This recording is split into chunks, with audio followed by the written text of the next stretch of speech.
First, though, to the fallout from Brendan Rodgers sacking as Liverpool manager after 3.5 years in charge of the club. Sunday's Merseyside derby draw with Everton turned out to be the final game in charge for Rodgers. He was informed of the decision after the match at Goodison Park, first over the phone by the club's owners and then in person by the club's chief executive, Ian Ayre. More on the search to succeed him in just a moment, but first Adam Reid has been looking back at Rodgers' time in charge. Brendan Rodgers may have kept his unbeaten record in derby matches, but a point against Everton at Goodison Park wasn't enough for him to keep his job. Unaware at the time of the decision to let him go, Rodgers took to his post-match news conference, still hoping he was the man to turn things round at Liverpool. When you're at such a huge club, you're always going to get other managers linked with your job. It's the way it is, it's the level, it's probably modern football as well, where sometimes after 2 or 3 years people maybe get fed up looking at you and listening to you and they need something else. But I've never felt anything other than secure, and that's not being complacent. I was brought in here to do a job. I signed a new deal last season, and I think the owners, as much as anyone, know the rebuilding that needs to be taken, and they know that that's time, unfortunately. In his 3 full seasons at Anfield, Rodgers has finished 7th, 2nd and 6th. Runners-up in 2014, Liverpool were on the brink of a first league title in 24 years. But Steven Gerrard's infamous slip meant that they would fall just short of what would have been a most unlikely achievement. The performances of Luis Suarez epitomised Liverpool's play during that campaign with 31 league goals. But the Uruguayan would leave that summer for Barcelona after he was again in trouble for biting at the World Cup. Rodgers was then criticised for being part of the transfer committee, accused of squandering much of the money they got for Suarez, notably on the signing of Mario Balotelli, who managed just 1 league goal. For much of last season, Rodgers showed faith with Raheem Sterling, who became invaluable to Liverpool in the absence of other forward options. But he too would leave the club, joining Manchester City for $75 million earlier this summer. Maybe, though, the biggest blow to Liverpool during Rodgers' reign was the departure of Steven Gerrard, the Liverpool captain moving on to LA Galaxy after 17 years at the club. He's given it our chance to look at his life as well as his footballing life, and I just felt that the best decision was to move away from Liverpool. Liverpool's inconsistent league finishes left Rodgers attacked for his signing, with perhaps Philippe Coutinho and Daniel Sturridge the only standout additions to show for more than $455 million spent. The search is now on for his replacement, as Liverpool use the international break to refocus their ambitions for this season and beyond. Adam Reid, TRT World. Yes, well, Adam joins me now to discuss what has been a very busy 24 hours at Liverpool Football Club. So I guess the big question is, a lot of people asking it, was this unexpected? You know, has this come as a surprise? People seem to be split on it. Very much so, Matt. I think it's largely because he didn't actually lose the derby yesterday. I mean, there could have been no arguments really if he would have lost that game against Everton, but at the same time he came away with a draw, and it's rather surprising that it happened on that day and with Everton and everything else, considering that they've given him the start of the season and another pot of money throughout the summer as well. You would have thought that if they were going to part company with Rodgers, it would be after the way that they finished last season. I mean, they limped out of the FA Cup semi-final against Aston Villa, and then there was that massively damaging 6-1 defeat away at Stoke to end the season. So the fact that they gave Rodgers that extra time does mean it was a little bit of a shock, and it's even come as a shock to people in the game that know him as well. As we can just hear now, Gary Monk yesterday, his Swansea side drew 2-2 with Tottenham. He was, of course, Brendan Rodgers' captain when he was at Swansea, and he in particular was shocked at the decision to sack Rodgers.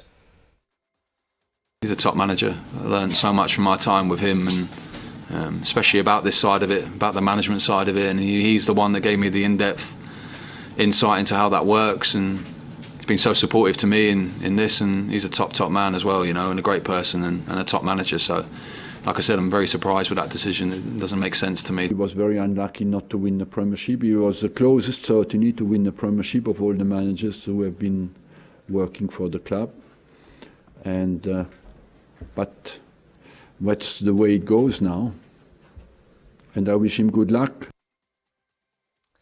Yes, so certainly his fellow managers are surprised by the decision. But what sort of legacy does he leave at Anfield? Well, the biggest highlight of his whole career would be that 2013-14 season. We heard Arsene Wenger allude to it there. It was an incredible run that Liverpool went on. They were going to have to do something that no one had ever done at that stage of the season and win 14 games in a row. They came up just short because of, we know why, a couple of results either way, and obviously the Steven Gerrard slip. But Rodgers' legacy, I mean, he's brought on players like Jordan Henderson. He's improved players like Daniel Sturridge and Philippe Coutinho. And we can have a look at his overall record as Liverpool manager here. I mean, he's got a win percentage. You can see that stat at the bottom, 52%. That's only second to Rafael Benitez in the Premier League era. So this is nothing to be sniffed at, really. I mean, he was the only Liverpool manager not to win a trophy in his first 3 seasons, but that's not to say that he hasn't done some incredible things at the club. And I think there's a large percentage of fans that, although they're angry at the moment with how things have gone over the past year, given time, they might reflect on Rodgers doing a good job at Liverpool. OK, Adam Reid, we'll leave it there for just a moment. What next? And more importantly, who next for Liverpool? Jurgen Klopp and Carlo Ancelotti are the front runners, but who else has a chance of landing that Liverpool job? With Brendan out the door, the Anfield hot seat is up for grabs once more. Jurgen Klopp is the favourite to take over the Kop. The German proved he could build a title-winning side with Dortmund. He fits the owner's profile. Could he bring the good times back to Anfield? Or will the Reds go for the experience of Carlo Ancelotti? There's no doubting his credentials, but he's used to working with the best. A quick glance at Liverpool's squad could put him off. Or how about Ajax's Frank de Boer? Linked with the job in the past, he's looking for a new challenge. From one Dutchman to another, Southampton's Ronald Koeman is making waves in the Premier League. But the Saints are on the up. Would he want to change all that to start from scratch at Anfield? Or will Liverpool look for a completely clean slate? Former defender Jamie Carragher may not have much experience, but he knows the club. Could he be Liverpool's saviour? Yes, Adam Reid, some big names mentioned there. Who's the front runner at the moment, do we think? Well, I think particularly that last name mentioned there, Jamie Carragher, that would be the most romantic choice, but maybe it might be a little bit too early for him. I think he's quite happy with his TV commitments at the moment, so maybe he's the next Liverpool manager. But if we think about the other names that mentioned there by Joe, Jurgen Klopp is the one that's come to the top of the list. He supposedly has been contacted, his representatives, by Liverpool and could be in line to take over at Anfield. He's currently on sabbatical, but I mean, he's a huge character since we can see here his time at Borussia Dortmund. He's a big character. He was loved by the Dortmund fans. He comes with a good pedigree in terms of like how he's handled young players, and he's won the Bundesliga. He's got to a Champions League final, and you can see here he's treated a bit like a rock star in Dortmund with the way he is with the fans. So he's loved by the club, and Dortmund of course have their yellow wall, which isn't too dissimilar to the Kop. So there's similarities there all over the place. But if we think about Carlo Ancelotti as well, he's got an amazing pedigree around Europe. He's won the Champions League 3 times. Only a Liverpool manager, Bill Paisley, has won the European Cup that many times. He, of course, has experience of Premier League football. He won the double at Chelsea, but then that wasn't even enough to save him the season after that. But he won the Decima with Real Madrid. So again, Carlo Ancelotti, these are heavyweight managers that are being considered. And when you think about what Liverpool is and what it means to a lot of players and a lot of fans around the world, there's been a lot of people that want a big name manager, and I spoke to Neil Atkinson, who is from the Anfield Rap podcast, and he told me that Brendan Rodgers, the way that he was handled, he was kind of in a no-win situation going into yesterday's derby game. He could have been in a situation where Brendan Rodgers could have won the Merseyside derby and then lost his job. I think the decision has been made with a view to this season, getting the very best out of this squad this season. I think that's the reason why, and that's what's in mind. And as I say, I don't think there was any possible stay of execution for Rodgers yesterday. I think that this thing had been decided, and now it's whether or not it's the right move, and obviously that's going to be defined by who comes in. It doesn't take much to kick a side on. One decent run of games. If Liverpool go to Spurs and win, then that's big. Then they've got Southampton at home, and then if they can get something at Chelsea, if they can take 7 points from the next 9, the league table looks different again. I'd err on the side of Klopp, simply because I think that Ancelotti's tended to work with better players He's tended to work with the very elite footballers and turn those sorts of teams into teams that win the European Cup and win the league.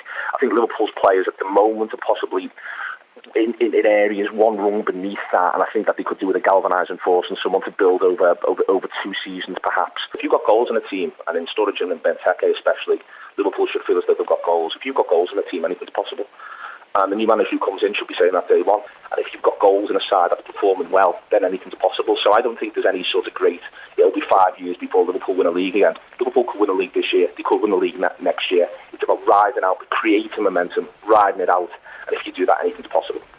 Yeah, so real optimism there, looking ahead. And in terms of the new manager to come in, is this still one of the most attractive jobs in football, as it always has been down the years?